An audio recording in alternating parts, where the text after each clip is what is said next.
En los relatos de los encuentros de los testigos de la Judea del primer siglo con Jesús, o sea, en estos encuentros y desencuentros con Jesús que nosotros vemos en el Nuevo Testamento y que son relatos de las personas que estuvieron con Jesús, ¿verdad?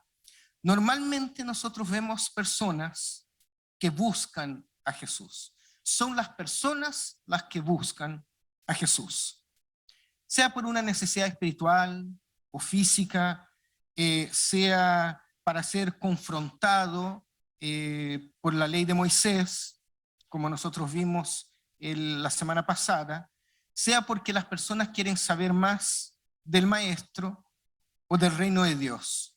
Las personas buscan al Señor. Pero en el relato que nosotros vamos a ver hoy día, que es uno de los primeros encuentros de Jesús, es Jesús quien busca tener un encuentro con los hombres. Vamos a leer en el Evangelio de Marcos, en el capítulo 1, los versos 16 al 20. Marcos capítulo 1, versos 16 al 20. Dice así la palabra.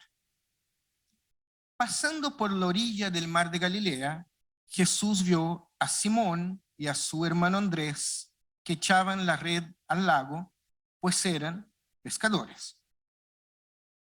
Vengan, síganme, les dijo Jesús, y los haré pescadores de hombres. Y al momento, inmediatamente, dejaron las redes y los siguieron. Un poco más adelante, vio a Jacobo y a su hermano Juan, que eran hijos de un hombre llamado Zebedeo, que estaban en su barca remendando las redes. Enseguida los llamó y ellos, dejando a su padre Zebedeo en la barca con los jornaleros, se fueron con Jesús. En base a este texto, a estos 4 versículos, quiero que compartamos el día de hoy 3 enseñanzas principales. Aquí está nuestro Señor, está el principio de su ministerio después de haber sido bautizado por Juan y después de haber estado en el desierto.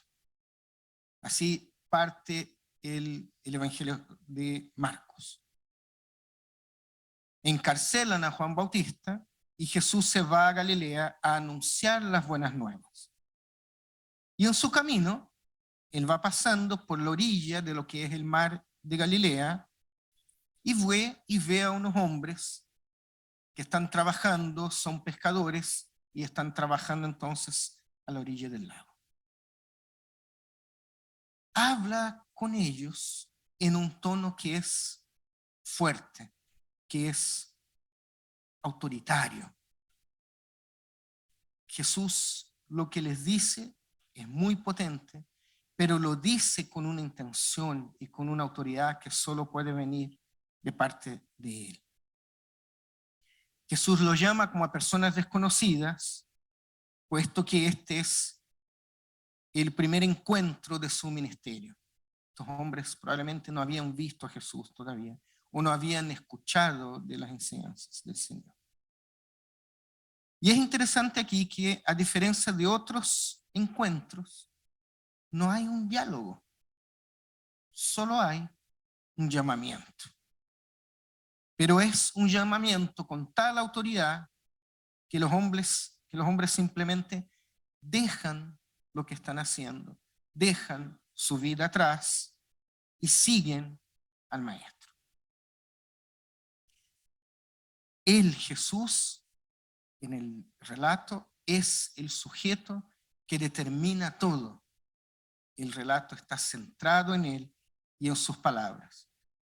Los hombres que son llamados, los 4, solo aparecen al final del relato, hasta la última parte, pero ahí, ni ahí, digamos así, hablan, dicen algo, sino que simplemente se muestran obedientes al llamamiento del Señor.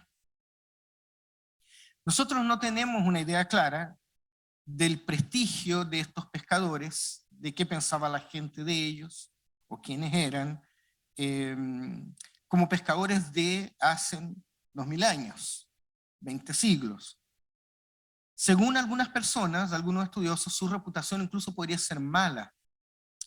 Otros creen que eran hombres que eran muy piadosos. Otros afirman que probablemente eran parte de un estrato social de los más pobres de la sociedad. Pero sí, los primeros hombres que fueron llamados por el Señor probablemente eran hombres sencillos y humildes que no conocen mucho más allá de sus tierras, no conocen mucho más allá del lugar donde viven, del lago, del río, del mar en donde sacan su subsistencia. Pero sí hay una cosa que nosotros sí podemos estar seguros. Como pescadores que estos hombres son, estos hombres están casi siempre muy ocupados en su trabajo. Si no están en el lago pescando, están arreglando las redes, o están remendando las redes, o están arreglando su barco, o están preparando los barcos para salir. Pero sí, los pescadores normalmente son hombres muy ocupados. Y en función de eso, esto es lo primero que yo quiero compartir con ustedes en esta tarde. Queridos y queridas, Dios no llama a los desocupados. Dios no llama a los desocupados. Todo lo contrario. Jesús llama a quienes ya tienen un montón de cosas que hacer. Entonces, pensando en esto, no esperemos estar más desocupados para empezar a servir a los demás o a servir a la iglesia de la cual nosotros hacemos parte. No esperemos tener menos trabajo o menos responsabilidades, sino que más bien pidamos al Señor que ordene nuestros tiempos. Claro, si nosotros tenemos un trabajo que es muy demandante, que no tiene un horario, que te hace trabajar los fines de semana, que te hace trabajar la noche, bueno, nosotros igual necesitamos tiempo de descanso, necesitamos tiempo para la familia, y nos vamos a tener cuando tenemos trabajos muy demandantes. A mí me ha pasado durante un tiempo en mi vida. Pero una cosa no anula la otra.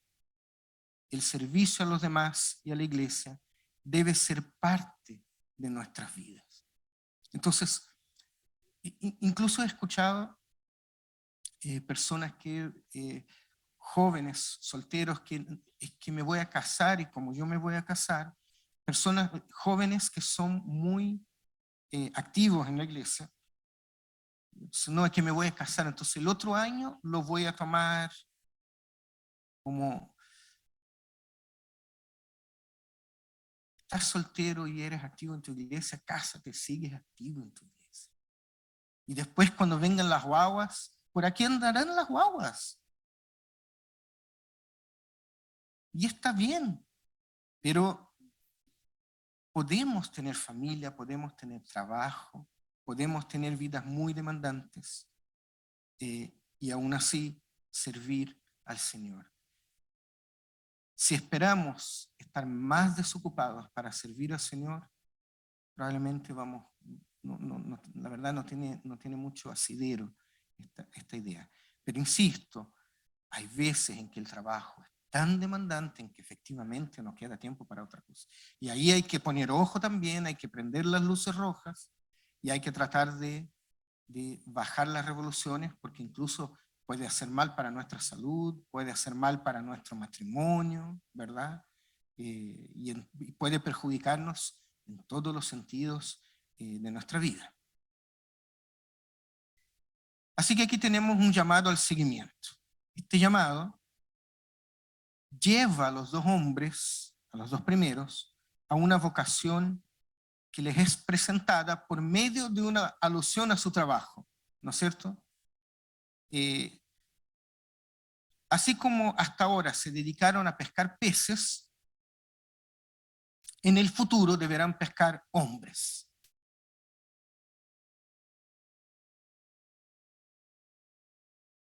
Entonces, a pesar de que la expresión de la boca de Jesús debe haber sonado de manera típica para estos pescadores, ¿qué quiere decir con pescar hombres?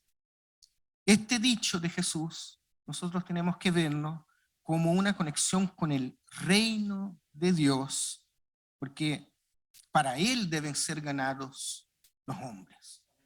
Entonces, aunque en ese momento probablemente no les hizo mucho sentido a los hombres, después sí, todo empieza a tomar su lugar.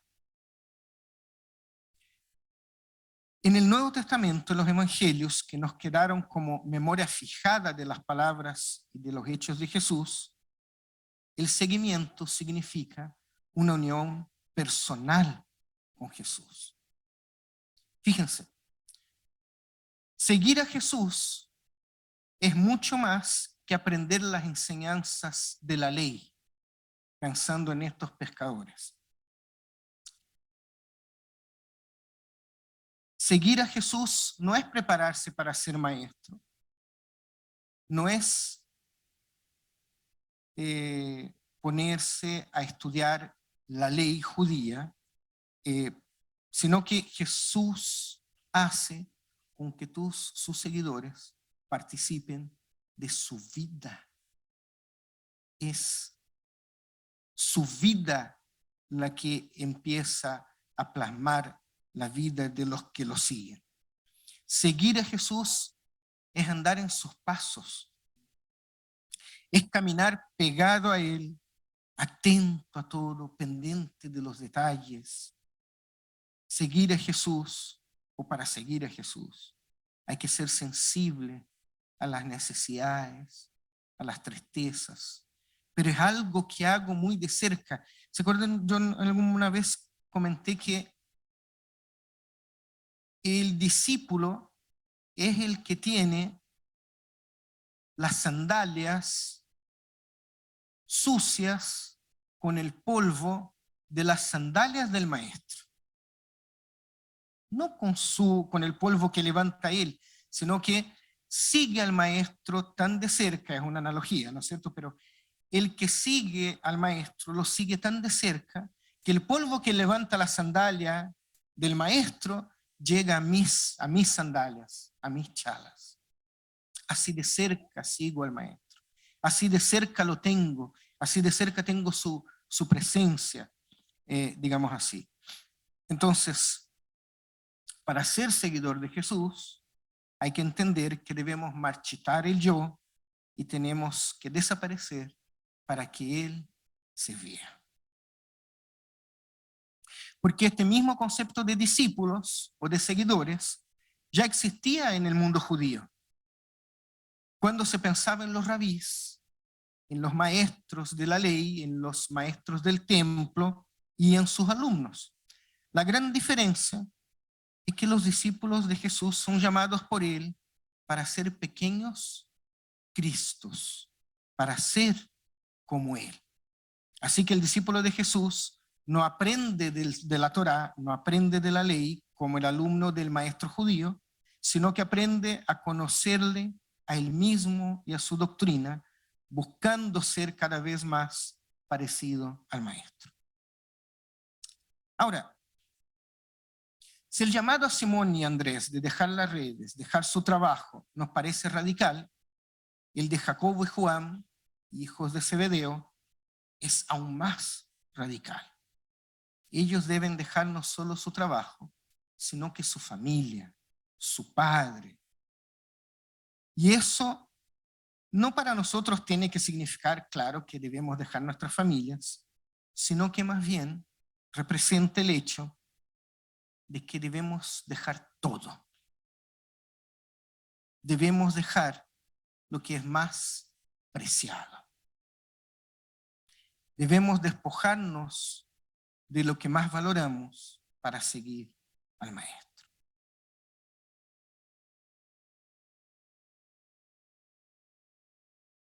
Pero para estos hombres esto era algo desconocido.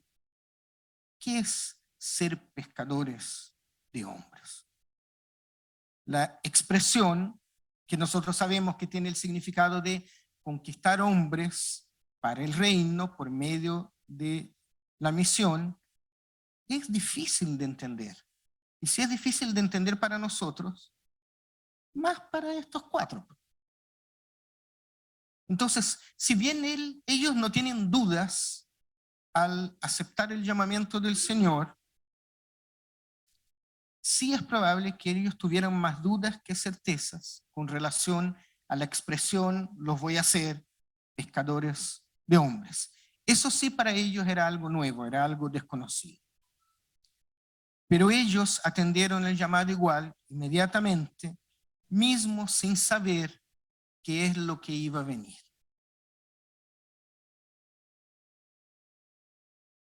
Porque a veces nosotros nos pasa que queremos que Dios nos hable claramente. ¿A quién no le gustaría que para cada decisión en la vida llegara un ángel o una luz o el mismo Señor y nos dijera, no, la casa que tienes que comprar es esto y no esta? Esta.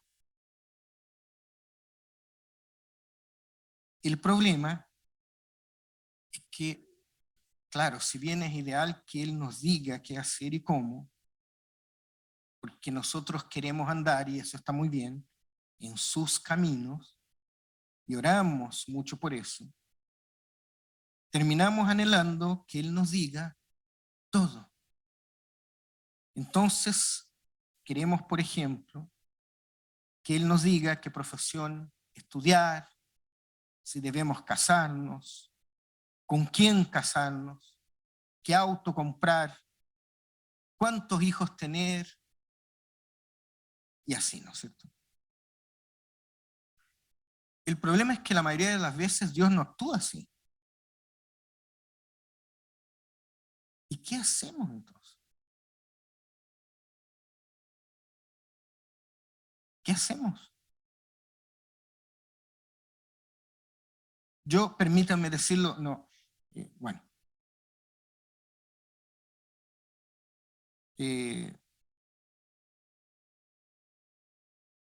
algunas personas se casan con la primera persona que pololean, con quien pololean, ¿no es cierto? Otros pasan por varios pololos o varias pololas hasta encontrar la persona adecuada para casarse. Voy a dejar hasta ahí nomás. Pero el punto, y esta es la segunda enseñanza de hoy, nosotros debemos tomar nuestras propias decisiones. ¿En función de qué? ¿O cómo lo hacemos? Bueno, usamos la palabra del Señor, buscamos consejo, pero también usamos el sentido común y los dos mayores mandamientos. ¿Cuáles son los dos mayores mandamientos? Amar a Dios sobre todas las cosas y al prójimo como a mí mismo. Esos dos mandamientos debieron bastar para que nosotros tomáramos la mayoría de las decisiones de nuestra vida. Entonces debemos tomar nuestras propias decisiones basados en el amor y en el servicio y basado en el hacer el bien en todos los sentidos. Solo así nosotros estaremos haciendo la voluntad de Dios. No es necesario que Dios me diga al oído cada paso que yo debo seguir. Porque ¿sabe qué pasa? esperar y esperar que Dios nos hable claramente puede ser frustrante. Incluso nos puede llevar a que nosotros perdamos buenas oportunidades porque estábamos esperando a Dios. Sí, me gusta la niña, pero es que mientras el Señor no me diga que es la mujer que Él tiene para mí, y se va la niña y se casa con otro.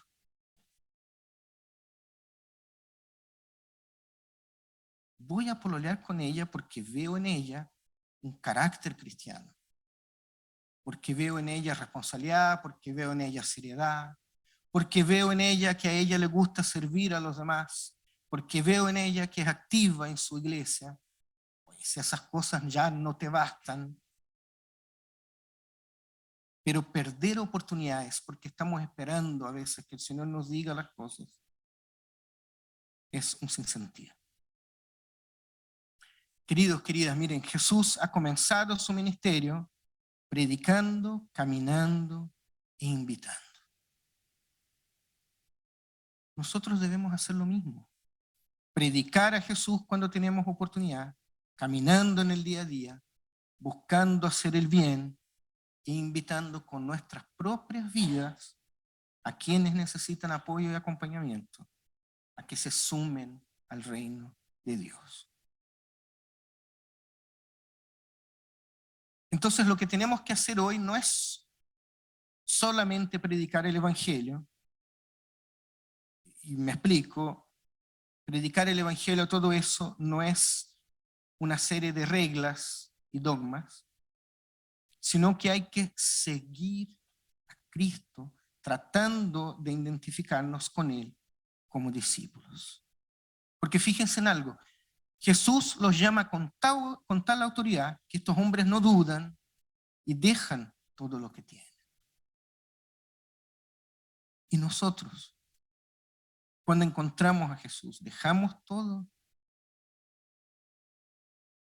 Entonces, seguir a Jesús significa dejar todo, sin excusas, porque estamos mejor en sus manos que en las manos de nosotros mismos.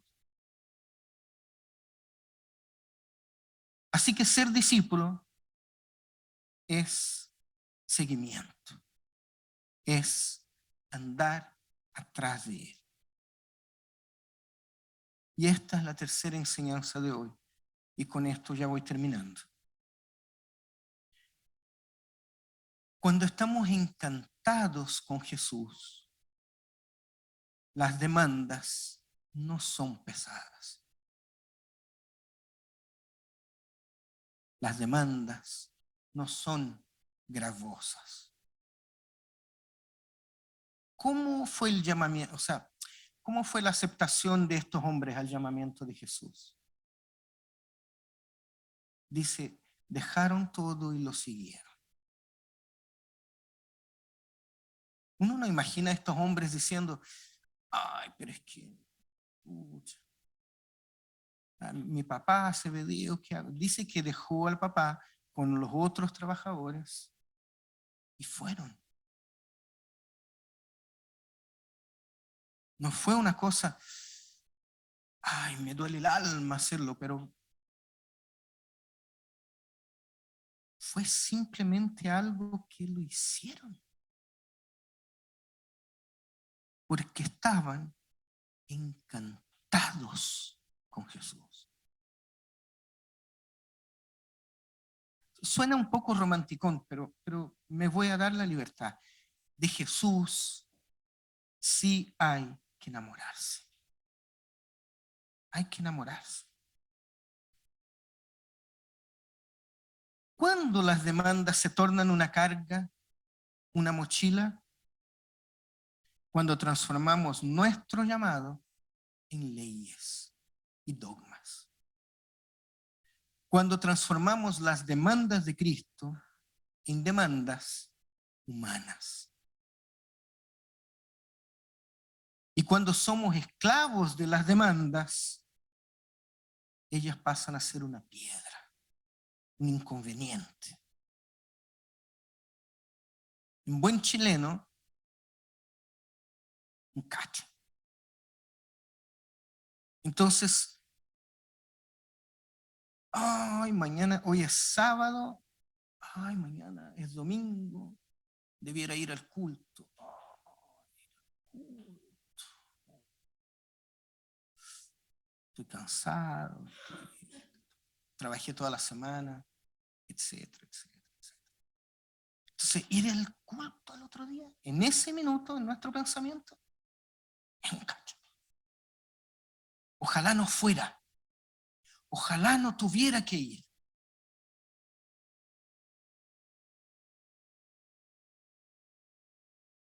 Son demandas de esa persona, pero no son las demandas del Señor. ¿Me entienden? Porque cuando estamos encantados con el Señor, difícilmente vamos a tener ese pensamiento. Porque simplemente es parte de mi vida venir a la iglesia y vengo con alegría. Cuando venir a la iglesia se torna una carga, se torna una ley, se torna un dogma, bueno, es porque la demanda es mía. Entendí mal, estoy percibiendo mal el reino. Perdí el norte, me descalibré. No estoy viendo las cosas exactamente como son. Porque cuando estamos encantados con Jesús, las demandas no son pesadas. Cuando se tornan pesadas, hay que revisar nuestras vidas. Porque entonces no es Dios el que está obrando, somos nosotros. Cuando ir a la iglesia, al culto, cuando leer o orar se torna una carga, una obligación, hemos dejado a un lado el seguimiento a Jesús y estamos actuando por nuestras propias fuerzas. Lo que debería ser de gozo se ha tornado una obligación. Lo que debería traerme alegría se ha tornado una carga. Por todo eso, nosotros debemos constantemente revisar nuestras vidas. Y hay que buscar, queridos, queridas, de verdad, hay que buscar una y otra vez volver a encantarnos con Jesús. El encuentro no es una vez. Ay, sí, ¿te acuerdas el día en que el Señor tocó tu corazón? La mayoría de nosotros decimos, sí, me acuerdo de ese día. Pero el encuentro que se dio ese día tiene que seguir dándose en la vida de nosotros todo el tiempo. ¿Saben por qué? Porque solo en Él hay paz, hay gozo y hay plenitud de vida. No tengamos vidas religiosas, tengamos encuentros con el Señor. ¿Y dónde se da el encuentro? En cualquier lado. Estos hombres no estaban en el templo. Estos hombres estaban trabajando a la orilla de la playa.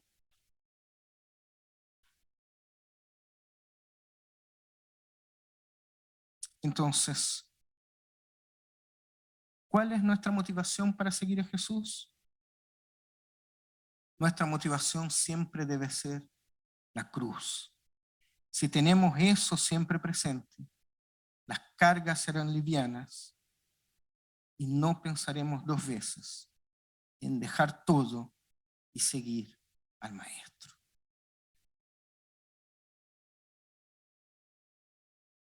Recuerden lo que dije en un principio, estos hombres siquiera salió palabra de su boca. Ellos simplemente dejaron lo que estaba atrás. Porque el Espíritu Santo de Dios les tocó el corazón. Ellos sabían que estaban frente al Maestro. Ellos sabían que ese hombre iba a cambiar la vida de ellos. Dejemos que el Señor cambie nuestras vidas.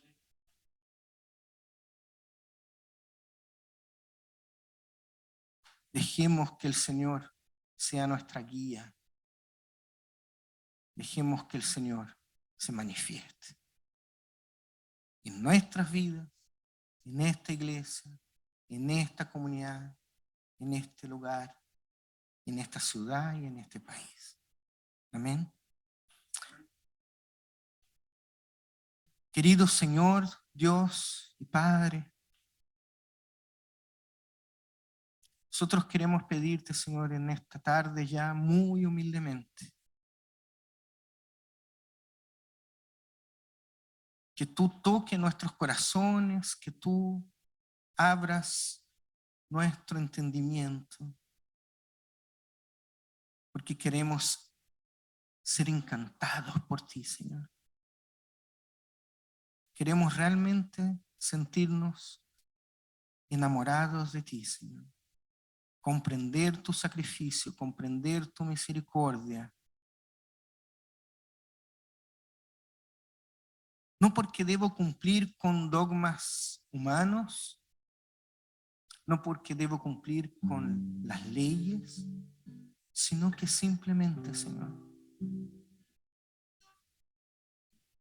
porque tú nos has tocado, Señor. Porque hemos comprendido lo que tú has hecho, porque hemos comprendido tu misericordia, porque hemos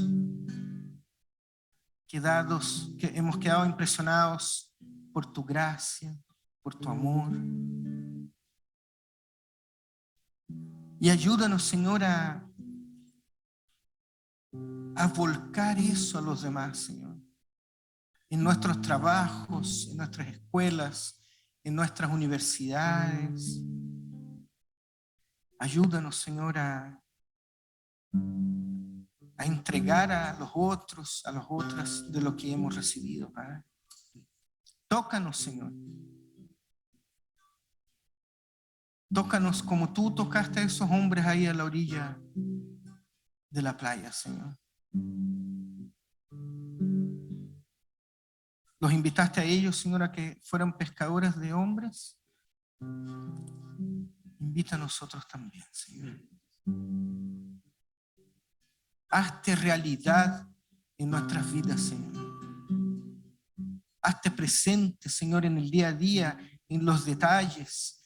Hazte presente en nuestras relaciones matrimoniales, nuestras relaciones humanas, con nuestros hijos, con nuestras familias, con nuestros compañeros de trabajo. Hazte presente, Señor, en nuestras conversaciones, en nuestros diálogos.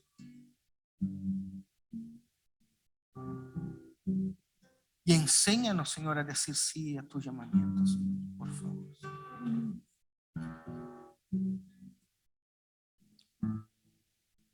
Oramos a ti, Señor, agradecidos, Señor, de quién eres, Señor. Agradecidos de que tú hayas venido, Señor, a estar con nosotros. Agradecidos de tu revelación, de tu ministerio, Señor. Agradecidos de tu cruz, Señor. Agradecidos de tu cruz. Oramos a ti, Señor, en el nombre de Jesús.